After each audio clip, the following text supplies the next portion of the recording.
Let me just ask you a few specific questions, though. Sure. So right now, my theory is that polling doesn't matter. After Labor Day, it'll start to matter a little bit more. But I'm saying that the debates, particularly the first one on September 29th, really going to tell the tale. So right now, you got ebb and flow, a news cycle, whatever the crazy thing Donald Trump says on any given day. And I use the word crazy in a not in a literal sense, but sometimes it is a little crazy. All right, it goes up and it goes down, it goes in and it goes out. But I said that I believe the race is even now. It's even, and anything could happen. Would I be wrong on that assessment? I don't think you're too far off from where I am. I would say that Biden is ahead just a little bit, but certainly anything can happen. First debate is huge because we just haven't seen much of Joe Biden, and he hasn't been challenged very much. And so that could be a very revealing thing. My theory is that there's two big things that are coming into play beyond the candidates. First, everything revolving around pandemic, lockdowns, economy.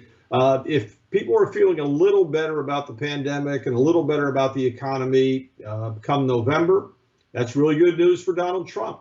If there's a second wave and the economy tanks, tanks again, well, that could be Donald Trump looking like Herbert Hoover.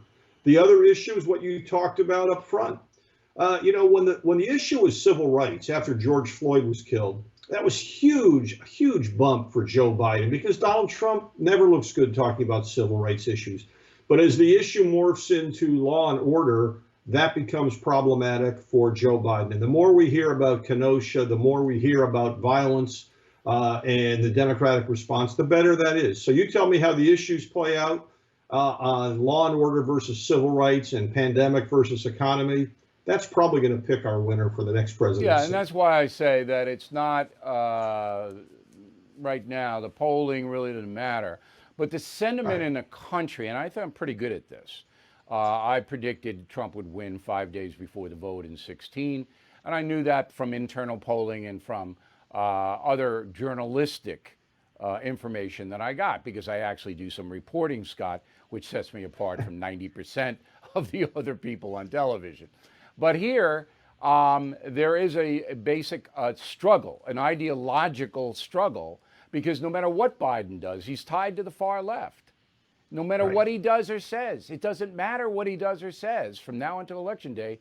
Many Americans believe he is a hostage of the far left. Trump, while they may not like him or his style, certainly isn't that. So that we have more of an ideological election than at any other time since McGovern-Nixon, in my opinion. That makes sense?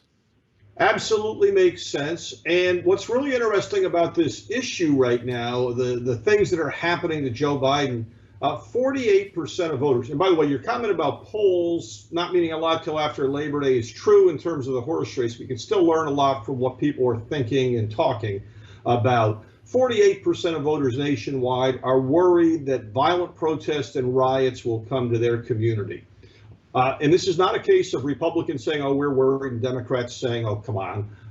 About half of Republicans are worried, about half of Democrats. Right. This is an issue that is cutting across party lines, and it is creating challenges for Joe Biden every single day this issue is in the news. He would much rather talk about the pandemic or anything other than the issues going on that the president is highlighting today. There's no doubt about it. Last question for you. I believe that the pressure of the first debate is on Mr. Biden, because many Americans who don't pay attention, and that's a big amount of voters, they don't watch news, they don't read the newspapers, they hear stuff. But the perception is that Joe Biden is not mentally fit to run the country at his age.